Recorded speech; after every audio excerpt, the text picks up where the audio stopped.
तो दोस्तों एक और बार सीरीज लेके आया हूँ एक्टिव पैसिव की। इस बार हम सीखेंगे फ्यूचर सिंपल और फ्यूचर परफेक्ट। टेंस एक्टिव में एक्टिव केस क्या होता है और पैसिव केस क्या होता है। तो हम इसमें देखते हैं कि फ्यूचर सिंपल में हमारी जो पहचान होती है वो गा गी गे हिंदी वाक्यों के अंत में ये शब्द मिलेंगे, जिसमें हमें बिल या सेल का यूज करना होता है अगर वो एक्टिव केस है। तो अगर हम उसमें पैसिव केस में कर रहे होते हैं तो बिल के साथ बी जोड़ देते हैं और V3 लगाते हैं, यानी कि वर्ब की थर्ड फॉर्म आती है पैसिव केस में।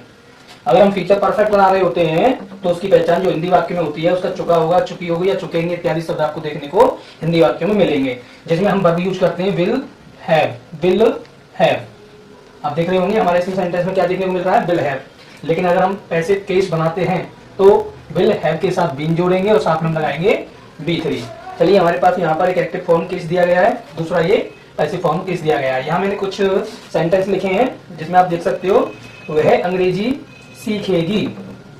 तो पहचान हो रही है हमें यहाँ पर गा से, गा गी गे पहचान हो गई हिंदी सेंटेंस में। अब इसको हम पहले एक्टिव में सॉल्व करेंगे, उसके बाद हम एक्टिव से पैसिव बनाएंगे। पैसिव कैसे बनाते हैं ये मेरी सीरीज में आपने पहले भी देख चुके होंगे कि ज्यादातर हम ऑब्जेक्ट को सब्जेक्ट बनाते हैं और सब्जेक्ट को ऑब्जेक्ट बनाते हैं। लेकिन मैंने आपको बताया था कि हमें सब्जेक्ट की जो लास्ट में लगाते हैं हम उसे लगाने की कहीं कोई जरूरत नहीं होती, लगाते हैं तो भी ठीक, नहीं लगाते हैं तो भी ठीक होता है।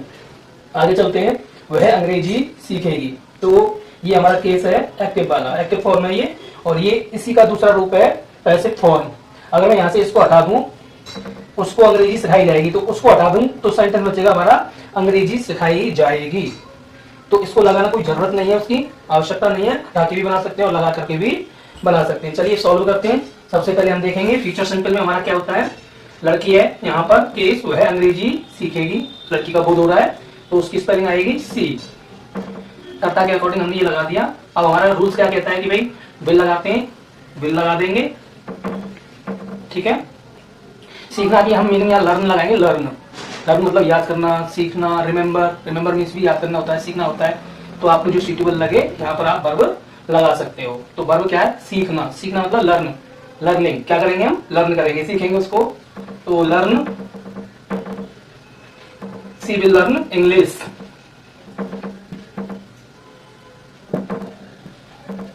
तो हमने ये यहाँ पर बना दिया है। अब इसी केस को अगर हम पैसिव फॉर्म में चेंज करेंगे तो आप देखोगे कि हमारे जो सब्जेक्ट होता है वो ऑब्जेक्ट में बदलता है और जो ऑब्जेक्ट होता है वो सब्जेक्ट में बदलता है। तो एक बार को हम यहाँ पे ये उसको शब्द को अगर छुपा दें और डायरेक्ट हम इसको बनाएं तो हमारा शब्द होगा अंग्रेजी सिखाई जाएगी। तो हम यहाँ सबसे पहले लिखेंगे English, English according to rules will be. English एक वचन है तो यहाँ हम लगाएंगे विल वी। अब हमें पता है कि भाई हमें यहाँ पर थर्ड फॉर्म लगानी है, क्योंकि दुनिया के सारे सेंटेंस जो पैसिव फॉर्म में होते हैं उनमें V3 यूज होती है। तो हमने यहाँ फर्स्ट फॉर्म लगाई थी सीखना की, और यहाँ पर हम सीखना की मीनिंग क्या लगाएंगे, लर्नड। क्या लगाएंगे, English will be learned. Third form लगानी है हमको। अगर इसकी मीनिंग लगानी है उसको तो वाई लगा करके यहाँ पर हर लिख सकते हैं। अगर हम वाई और हर ना लिखें तो भी सेंटेंस हमारा कंप्लीट माना जाएगा। सेंटेंस में तीन चीजों का होना बहुत जरूरी होता है, सब्जेक्ट का, हेल्पिंग वर्ब का और मेन वर्ब का। बाकी जो सेंटेंस होता है वो चाहे हमारा रुक जाए कोई दिक्कत नहीं है, यहाँ तक हमारा कंप्लीट है, सही माना जाएगा। ठीक है, इसी क्रम में हम चलते हैं दूसरे सेंटेंस पर। आप देखेंगे वह अंग्रेजी सीख चुकी होगी। अब चुकी होगी according to rules future perfect है, पता लग रहा है। तो हमें पता लग गया, इसके साथ हम क्या लगाते हैं, विल हैव लगाते हैं। क्या लगाते हैं हम, विल हैव। तो चलो पहले इसको बनाते हैं।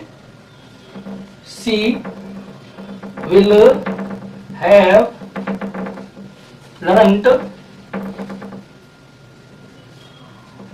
learned English.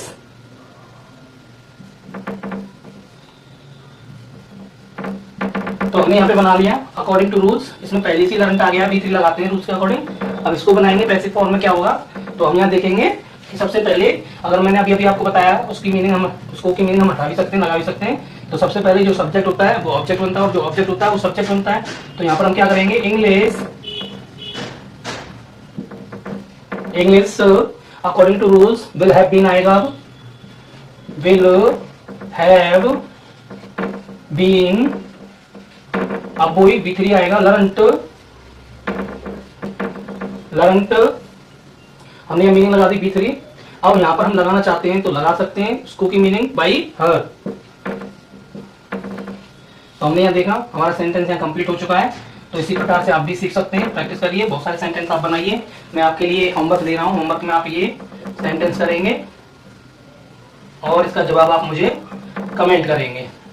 मेरे साथ जुड़े रहिए और सीखते रहिए एक्टिव पैसिव।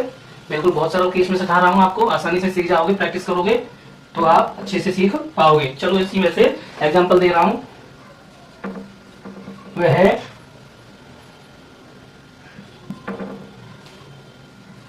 नदी में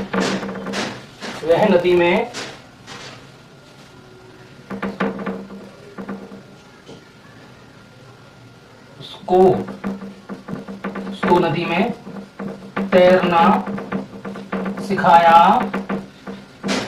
जाएगा। तो बनाइए इसको और इसका आंसर कमेंट में चेक दीजिए ताकि मैं आपका आंसर चेक कर पाऊं। और आप मेरे साथ जुड़े रहिए। आपको सीरीज पसंद आ रही होगी। अगर आपको कुछ सीखने को कुछ लाभ मिल रहा है, हेल्प हो रही है आपको, तो मेरी वीडियो को लाइक करें, सब्सक्राइब करें, कमेंट करें। धन्यवाद।